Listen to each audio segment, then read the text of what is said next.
So hello student, मैंने बोला था अब मैथ का सिलेबस बताया था और आज हम लोग पढ़ने वाले हैं मैथ के बारे में। मैं बेसिक से आप लोग को पढ़ाने जा रहा हूं और मैथ के बारे में जो जानकारियां हैं आप सबको बताऊंगा और जितना जल्दी हो सके आपका मैथ का सिलेबस खत्म करने का प्रयास करूंगा। सो देखते हैं।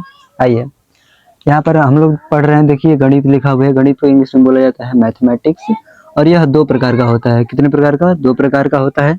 पहला होता है हम लोग का प्रायोगिक गणित, दूसरा होता है हम लोग का शुद्ध गणित। प्रायोगिक गणित को इंग्लिश में अप्लाइड मैथमेटिक्स बोला जाता है और शुद्ध गणित को इंग्लिश में प्योर मैथमेटिक्स बोला जाता है। और प्रायोगिक गणित के कुछ भाग होते हैं जैसे कि भौतिकी हो गया यानी कि फिजिक्स, रसायन शास्त्र हो गया यानी केमिस्ट्री, अर्थशास्त्र हो गया यानी कि इकोनॉमिक्स। ऐसे ही बहुत सारे पार्ट पार्ट प्रायोगिक गणित के भी हैं।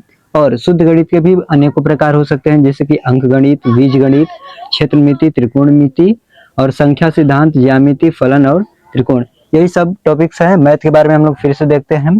गणित दो प्रकार के होता है, एक प्रायोगिक गणित, दूसरा होता है शुद्ध गणित।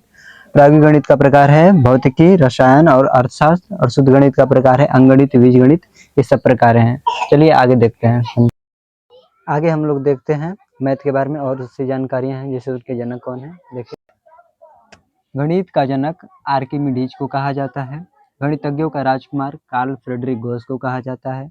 और उसके बाद हम लोग पढ़ेंगे गणित का इतिहास। गणित के इतिहास में मानव सभ्यता है उसका विकास कब हुआ था और गणित का विकास आदिकाल से हुआ। लगभग 4000 ईस्वी आते आते इसने मौखिक से सैद्धांतिक रूप धारण किया। और उसके बाद हम लोग जानेंगे सर्वप्रथम मेसोपोटामिया या बेबीलोन की सभ्यता वालों ने गणित की शुरुआत कैलेंडर बनाने में की।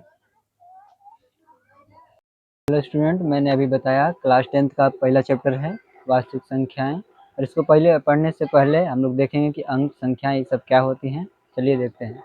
सबसे पहले देखेंगे अंक। अंक को इंग्लिश में बोला जाता है डिजिट। डिजिट क्या होता है इसके बारे में समझते हैं हम लोग। अंक वे मूलभूत चिन्ह हैं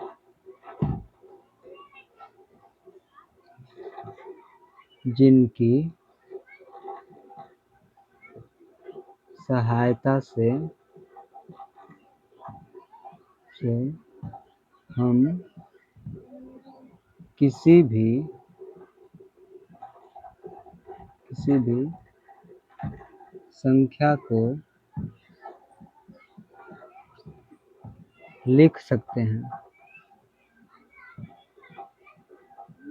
लिख सकते हैं। कहने का मतलब अंक वे मूलभूत चिन्ह होते हैं जिनकी सहायता से हम किसी भी संख्या को लिख सकते हैं। जैसे हम लोग देखेंगे, जैसे 0, 1, 2, 3, 4, 5, 6, 7, 8, 9। अगर टोटल को हम लोग काउंट करेंगे तो ये पूरा 10 होगा। कितना होगा? 10। तो लिख सकते हैं इसको हम लोग इंग्लिश में। यहाँ पर हम लोग लिख सकते हैं कि गणित में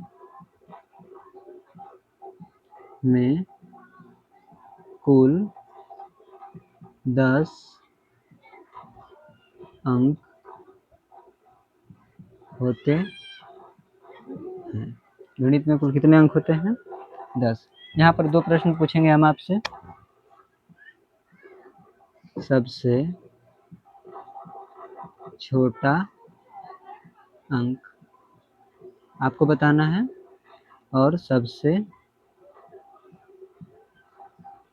बड़ा अंक क्या है। सबसे छोटा अंक देखेंगे तो इसमें सबसे छोटा है हम लोग का 0, आंसर हो गया।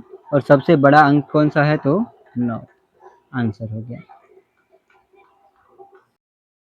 अंक हम लोग देख लिए। अब हम लोग पढ़ेंगे संख्या के बारे में। संख्या को इंग्लिश में नंबर बोला जाता है और क्या होता है देखते हैं।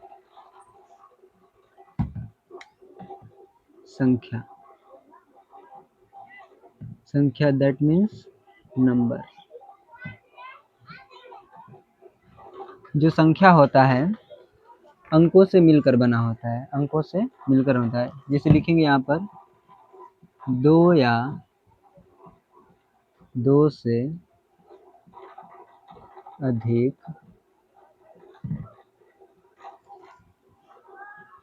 अंकों के समूह को संख्या कहते हैं, संख्या कहते हैं। जैसे एग्जाम्पल हम लोग का मान लीजिए कि 4 3 0 7, तो इसमें कितने अंक होते हैं? तो 4, तो इसमें 4 अंक हैं,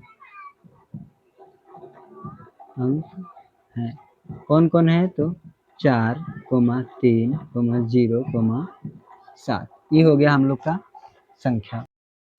अब हम लोग जानेंगे संख्याओं के प्रकार। संख्याओं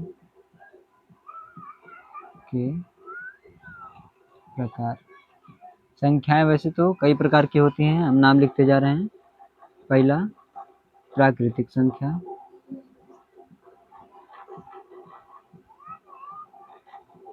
प्राकृतिक संख्या जिसको इंग्लिश में बोला जाता है नेचुरल नंबर, नेचुरल नंबर। दूसरा होता है हम लोग का पूर्ण संख्या, पूर्ण संख्या जिसको इंग्लिश में बोला जाता है होल नंबर, होल नंबर। तीसरा होता है हम लोग का पूर्णांक संख्या, संख्या जिसको इंग्लिश में बोला जाता है इंटीजर नंबर, इंटीजर नंबर।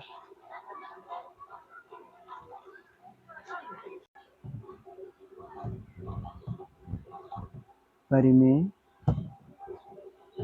संख्या जिसको इंग्लिश में बोला जाता है रेशनल नंबर,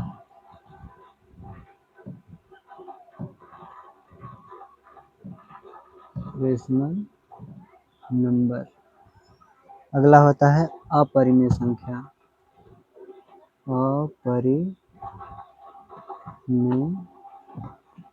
संख्या इसको इंग्लिश में बोला जाता है इरेशनल नंबर, इरेशनल नंबर। अगला होता है हम लोग का सम संख्या, सम संख्या जिसको इंग्लिश में बोला जाता है इवन नंबर, इवन नंबर। अगला होता है हम लोग का विषम संख्या, संख्या जिसको ओड नंबर। अगला है हम लोग का भाज्य संख्या, संख्या जिसको बोला जाता है कंपोजिट नंबर। अगला है हम लोग का अभाज्य संख्या,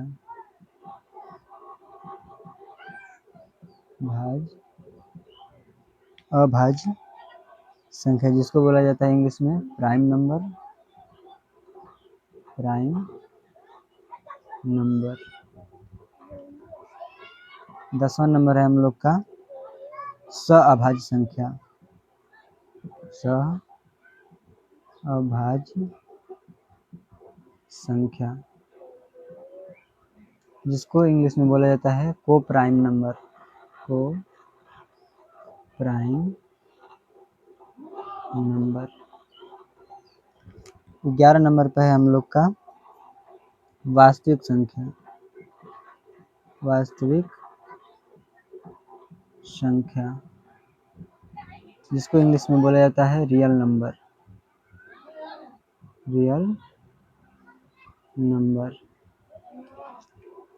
अगला है हम लोग का काल्पनिक संख्या, काल्पनिक संख्या जिसको इंग्लिश में बोला जाता है imaginary number, imaginary number. And last है हम लोग का सम्मिश्र संख्या। मिश्र संख्या जिसको इंग्लिश में बोला जाता है complex number. Complex number. So इतना ही नंबर है। पहला नंबर हम लोग पढ़ेंगे प्राकृतिक संख्या। लिखते हैं नंबर 1 पे है प्राकृत संख्या।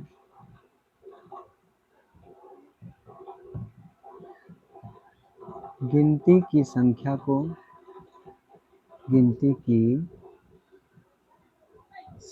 को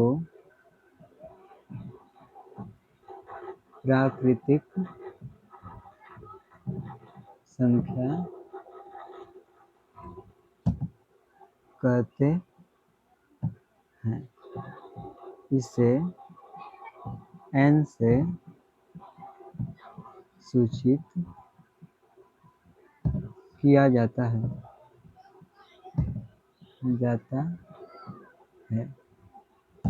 जैसे n बराबर 1 2 3 4 डॉट अनंत तक। यहाँ से हम क्वेश्चन पूछेंगे। सबसे छोटी प्राकृत संख्या सबसे बड़ी प्राकृत संख्या। यहाँ पर सबसे छोटी प्राकृत संख्या हम लोग का क्या हो जाएगा, तो 1 हो जाएगा। और सबसे बड़ी यानी कि अनंत तक जाएगा तो इसको लिखेंगे हम लोग अनंत। अगला हम चलेंगे प्रथम n प्राकृत संख्याओं का योग। प्रथम n प्राकृतिक संख्याओं का योग क्या होता है, तो फॉर्मूला है n इंटू n प्लस 1 बटे में 2। इसको याद रखेंगे हम लोग। अगला हम क्वेश्चन पूछ रहे हैं आपसे 3 अंकों वाली या 3 अंकों की सबसे छोटी प्राकृत संख्या। तो 3 अंकों की सबसे छोटी प्राकृत संख्या क्या हो जाएगा, 100। उसी तरह हम पूछ लेंगे कि 5 अंकों की सबसे बड़ी प्राकृत संख्या, तो क्या हो जाएगा 99,999। हाँ, मैंने आप सबको बताया प्रथम n प्राकृत संख्याओं का योग क्या होता है, तो n इंटू n प्लस 1 बटे में क्या होता है 2। इस तरह आपको एक क्वेश्चन दिया जा रहा है, क्या है, प्रथम 20 प्राकृत संख्याओं का योग ज्ञात करें। तो यहाँ पर जो भी बोलेगा, जितना पाथो संख्याओं का योग ज्ञात करना होगा वही हम लोग का n का मान होगा। तो लिखेंगे यहाँ पर सोल्व। देखते हैं क्या दिया है हम लोग को, n बराबर कितना दिया है 20। इसलिए लिखेंगे प्रथम योग का फॉर्मूला लगाएंगे, क्या होता है n इंटू n प्लस 1 बटा में 2। तो n का मान क्या है हम लोग को 20। ये हो जाएगा 20 प्लस 1 बटा में 2। 20 से कट जाएगा कितने बार में, 10 बार में। ये हो जाएगा 10 इंटू में 20 1 21 बराबर आएगा 210 आंसर।